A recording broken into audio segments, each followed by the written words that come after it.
Hello and welcome to the Daily Aus. I'm Emma Gillespie. I'm Lucy Tassell. Police clashed with demonstrators in Sydney CBD on Monday evening after protesters turned out to demonstrate against Israeli President Isaac Herzog's Australian visit. Videos shared on social media show New South Wales Police pepper spraying, arresting and beating protesters.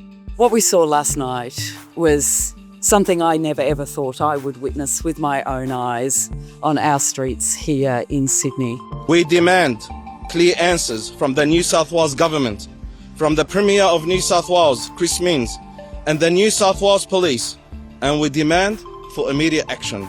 10 people have been arrested for assaulting New South Wales police officers, and at the end of the day, New South Wales Police are not punching bags. Organisers had hoped to march through the city, but a decision in the New South Wales Supreme Court upheld additional powers granted to police to restrict protests. In today's deep dive, we'll explain what happened, who Isaac Herzog is, why his visit has divided politicians and community groups, and what to expect over the coming days. Emma, we knew this protest was going ahead on Monday evening despite a failed court challenge from organisers. But before we get into all of that, can you take us back a few steps to where this story actually starts? Yeah, so in order to do that, Lucy, we need to talk about a man named Isaac Herzog. Now, he is Israel's president. That is a largely ceremonial role, separate from the prime minister position. That is a role held by Benjamin Netanyahu. Yeah. The Israeli president serves as the head of state. They're elected by the Knesset, Israel's parliament, to basically represent national unity and core values. I've heard the presidential role compared to Australia's Governor General. Oh, okay. I think a helpful comparison, like I said, a largely ceremonial role. Yeah. Now, Herzog entered the Knesset in 2003 as a Labor Party member. Mm-hmm. He led the party from 2013 to 2018, and he was elected president in 2021. So he's held the role for some time. And he's in Australia now. Why is he here? So he arrived in Australia on Monday for a 4-day visit, and he's here on an invitation from the Albanese government. The Prime Minister arranged this visit in the wake of the Bondi terror attack when 15 people were killed at a Hanukkah celebration on Bondi Beach on the 14th of December. Albanese said he invited Herzog to Australia to mourn with and support the Jewish community, essentially. Yeah. But, as we will get into, there has been significant pushback surrounding this invitation and now, of course, the actual visit. Okay, so can you explain a little bit more about this pushback? Why has there been opposition to his visit? There are a few key reasons, and they largely centre around Herzog's role in Israel's war in Gaza, as well as the fact that as president, he is seen as a representative of the Israeli government, as a representative of Benjamin Netanyahu. So there's that kind of symbolism as well. But in terms of Herzog's actions specifically, in the days after Hamas's deadly October 7 attack on an Israeli music festival, Herzog said an entire nation of Gazans was responsible. At the time, he claimed, quote, "This rhetoric about civilians who were not aware or not involved is absolutely not true." That same year, 2023, he was also photographed signing an Israeli artillery shell intended for Gaza. But last week, on reflection, he told 9 newspapers that the incident was a tasteless error. Okay. In September 2025, the UN Independent International Commission of Inquiry named Herzog as one of several Israeli leaders who, quote, incited the commission of genocide in Gaza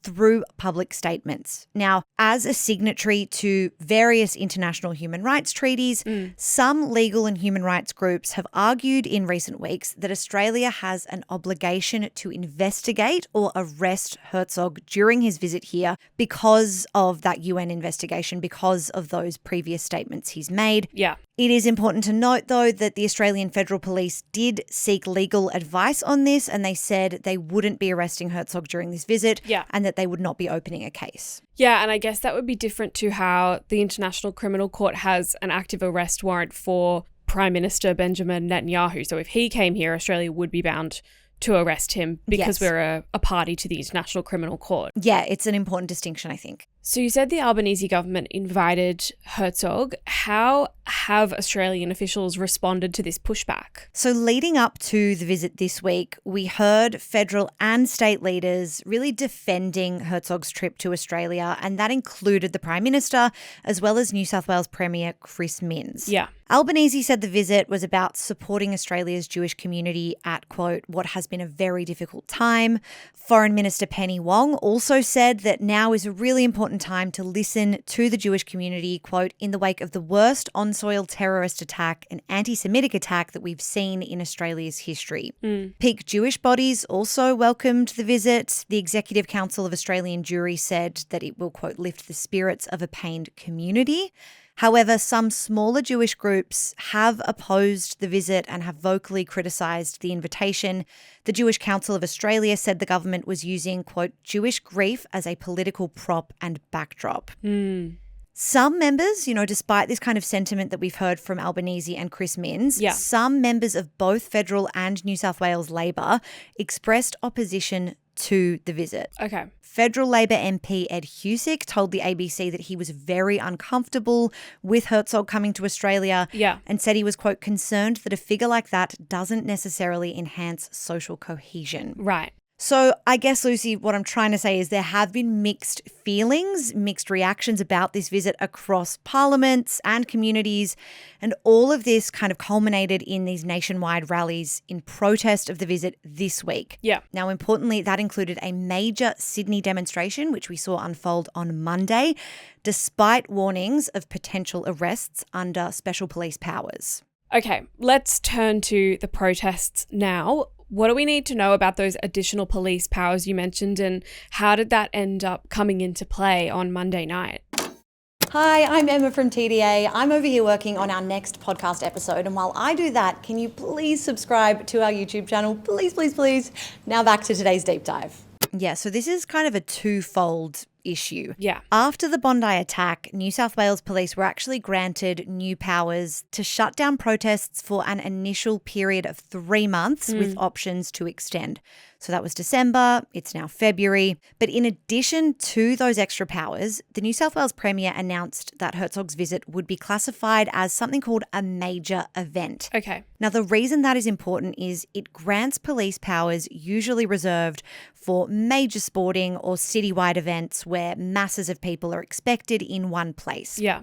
All up, these additional police powers mean that demonstrators in New South Wales at this time aren't protected from certain offences, such as obstructing traffic, for example. Yeah. They are offences that are usually waived in permitted protest. So when a government gives a green light to a demonstration going ahead, protesters are afforded certain specific rights in those moments. Yeah. In the instance of this week's demonstrations in New South Wales, they do not exist. Yeah. So the warning from New South Wales Police leading up to the Sydney protest on Monday was that anyone who chose to attend risked being arrested. Okay. That was the message loud and clear. Yeah. The protest organisers, the Palestine Action Group, tried to overturn these additional police powers, but they ended up losing a last-minute court appeal to overturn the protest ban on Monday afternoon. Yeah.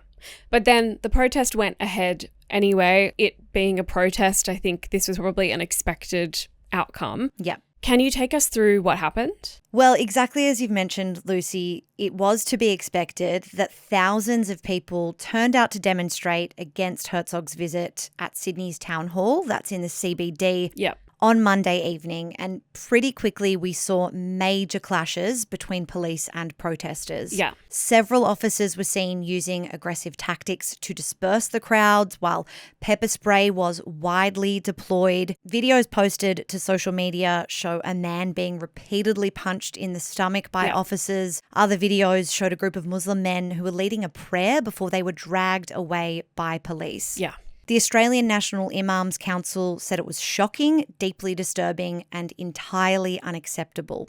We heard from New South Wales Greens MP Abigail Boyd. She said she was assaulted by 3 police officers near that prayer group that I mentioned. Yeah. Boyd posted to Instagram saying, quote, "What was an entirely peaceful rally filled with solidarity, love and compassion became a brutal assault on countless innocent civilians." Boyd has promised to hold officers and, quote, the politicians who empowered them to account. I've also seen an Instagram post from her where she's wearing a neck brace and lying down, which she said was as a result of the alleged assault at the protest. And she captioned it with, "I blame you, Chris Minns." So what have police said about the incident? New South Wales Police is standing by the actions of its officers. It said 27 people were arrested, including 10 for assaulting police. Okay. We heard from the New South Wales Police Commissioner Mal Lanyon.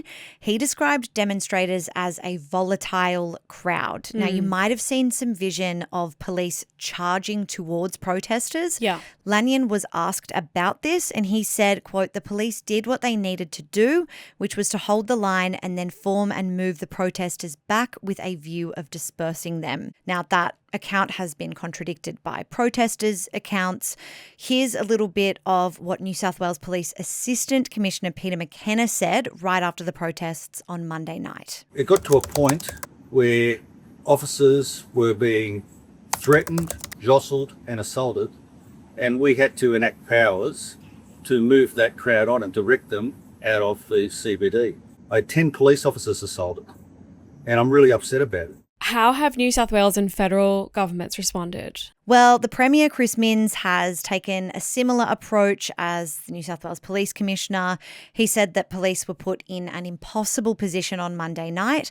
He held a press conference on Tuesday morning right after these events. Here's what Chris Minns told media. The protesters refused a reasonable request to stage their protest in Hyde Park and have a lawful, prominent protest down College Street.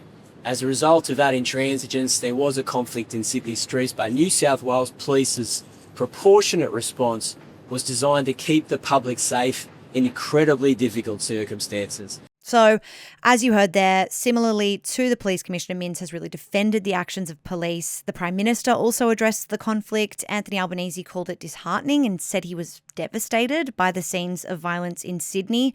But he did emphasise that prior to the rally, police had been clear about the limits they would be imposing. Quote, "The causes are not advanced by these sorts of scenes. Indeed, they're undermined," said the Prime Minister. We have heard from some opposition politicians too. Liberal MP Andrew Bragg said the protests were in terrible taste and a disgrace. We've also heard from Liberal Senators James Paterson and Michaelia Cash. They both backed Herzog's visit last week. Paterson said it was the right thing for the government to have invited him. Now, I wanted to touch on a joint statement from the New South Wales and Federal Greens, who've actually said they're planning on referring the actions of New South Wales Police to the Law Enforcement Conduct Commission, so to an official body for review. Yeah.